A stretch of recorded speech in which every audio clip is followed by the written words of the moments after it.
தெய்வத்தின் குரல் இரண்டாம் பாகம். ஜாதி முறை.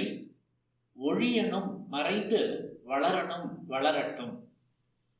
ஆகையால் ஒழியனும் என்ற கோஷம் உள்ள மட்டும் ஒன்றும் வாஸ்தவத்தில் சரியாகாது.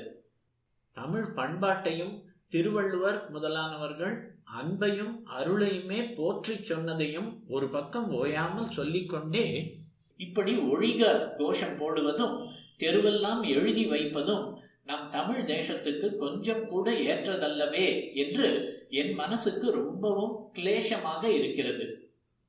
ஒழியனும் என்பதை விட்டு வளரணும் என்று ஆரம்பித்தோமானால் அத்தனை பேதமும் துவேஷமும் சண்டையும் போய்விடும். ஜாதி ஒழியணும் என்பதற்கு பதில் இனிமேல் பழையபடி பக்தி வளரணும், கோயில் வளரணும் என்று ஆரம்பித்து அதற்கானதை சகல ஜனங்களும் சேர்ந்து பண்ணினால் ஆதி காலத்திலிருந்து இந்த தேசத்தை ஒரு குடும்பமாக பின்னி வைத்து வந்திருக்கிற ஈஸ்வர பக்தி இப்போதும் நம்மை ஒன்றாக்கி காப்பாற்றும். பக்தி வந்துவிட்டால் ஜாதி துவேஷம் போய்விடும். இத்தனை காலமாக இப்படித்தான் இருந்தது. ஜாதி இருந்தது, ஆனால் அதனால் துவேஷம் இல்லாமலே இருந்தது. ஜாதியில் தப்பில்லை, அதனால் துவேஷம் இருப்பதுதான் தப்பு என்பதை புரிந்து கொள்ளாமல் எலி இருக்கிறது என்பதற்காக வீட்டையே கொளுத்தின மாதிரி இப்போது ஜாதியையே எடுத்துவிட வேண்டும் என்று ஆரம்பித்ததில் பழைய நல்ல தொழில் பிரிவினையும் திருப்தியும் சாந்தமும் அடக்கமும் சமூக சௌஜன்யமும் பாழானது தவிர துவேஷம் நன்றாக கப்பும் கிளையுமாக வளர்ந்து கொண்டுதான் இருக்கிறது. இப்போதாவது விழித்து கொண்டு அழியணும் என்கிற எண்ணத்தை விட்டுவிட்டு பக்தி வளரணும், சகலரும் ஒன்று சேர்ந்து பண்ணுகிற சமூக தொண்டுகள் வளரணும் என்று முயற்சி செய்ய ஆரம்பித்தால் ஜாதி துவேஷம் என்பதை அலட்சியம் பண்ணினதாகிவிடும். அதை ரொம்பவும் லட்சியம் பண்ணி எதிர்ப்பு சண்டை போட்டால்தான் அதுவும் பதிலுக்கு பதில் ஜாஸ்தி வீரியம் அடைகிறது. இப்படி செய்யாமல் மற்ற நல்ல விஷயங்களிலேயே கவனத்தை செலுத்தி அதை இக்னோர் செய்தோமானால் தானே இருந்த இடம் தெரியாமல் போய்விடும். மருந்து சாப்பிடுகிற போது குரங்கை நினைத்து கொள்ளாதே என்றால் தப்பாமல் அந்த குரங்கு நினைவுதான் ஒவ்வொரு தரமும் மருந்தை எடுக்கிற போது வரும் என்கிற மாதிரி ஜாதி ஜாதி என்று துவேஷம் கூடாது என்று சொல்கிற போதே ஜாதியினால் உயர்வு தாழ்வு உணர்ச்சியையும் ஞாபகப்படுத்தி கொண்டேதான் போகிறோம்.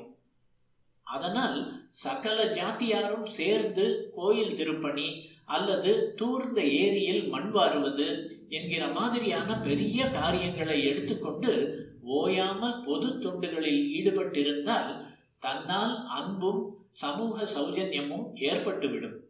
இப்போது காரியம் இல்லாமல் இருப்பதால் தான் எதையாவது நினைத்து கொண்டிருக்க தோன்றுகிறது. இதில் இருந்துதான் விதண்டாவாதம், வம்பு, தும்பு, ஒழிக சண்டை எல்லாம் உண்டாகின்றன. ஒரு சண்டை பூசல் என்று கிளப்பி விட்டால்தான் சுவாரஸ்யமாய் இருக்கிறது. கிளர்ச்சி, ஆர்ப்பாட்டம், புரட்சி என்று கிளப்பி விட்டால்தான் தங்களை சுற்றி ஜே போட 10 பேர் சேர்கிறார்கள் என்பதால் இம்மாதிரி செய்கிறார்கள். இதற்கெல்லாம் பொழுதே இல்லாதபடி காரியங்களில் ஈடுபட்டிருந்தால் எல்லாம் சரியாகி சாந்தமாகிவிடும். தொண்டை தண்ணீர் வற்ற ஒழிக கூச்சல் போட்டுக்கொண்டு கால் வலிக்க ஊர்வலம் வருவதற்கு பதில் இந்த மேன் பவரை, மனித சக்தியை ஏதாவது ஆக்க ரீதியான திசையில் திருப்பிவிட்டால் எத்தனையோ வளர்ச்சி ஏற்படும். எல்லாவற்றையும் விட பெரிய வளர்ச்சி சமஸ்த ஜனங்களிடையும் உண்டாகிற அன்புதான்.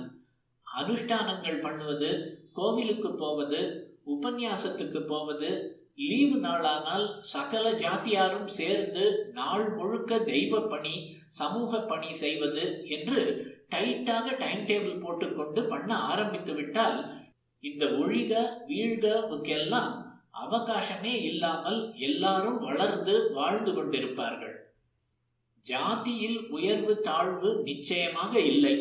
மகான்கள் அப்பர், நம்மாழ்வார், சேக்கிழார், நந்தனார், கண்ணப்பர் மாதிரியானவர்கள் எந்த ஜாதியிலும் தான் தோன்றியிருக்கிறார்கள்.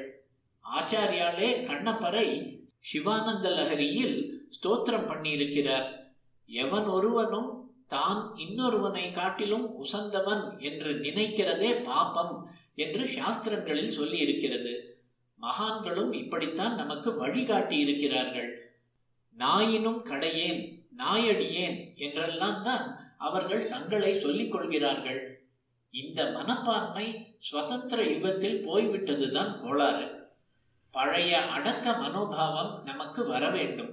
வந்துவிட்டால் காரியத்தில் ஜாதி இருக்குமே தவிர மனசில் எள்ளளவும் பேதம் இராது. வாழ்க்கை முறையிலும் பொருளாதார ரீதியிலும் பேதம் இல்லாமல் எல்லாரும் எளிமையாக இருந்துவிட்டால் கொஞ்சம் கூட பொறாமை, வயிற்றெரிச்சல் இருப்பதற்கு இடம் இல்லாமல் போகும். அந்த மாதிரி நிலையை உடனே ஏற்படுத்துவதற்கான தைரியமும் தியாக புத்தியும் நமக்கு இருந்தாலும் இல்லாவிட்டாலும் அப்படிப்பட்ட ஒரு ஐடியலையாவது, லட்சிய நிலையையாவது நாம் புரிந்து கொண்டால் கொஞ்சம் கொஞ்சமாக வழி திறக்க இடம் உண்டாகும். இதற்கு பராசக்தி அனுகிரகம் செய்ய வேண்டும்.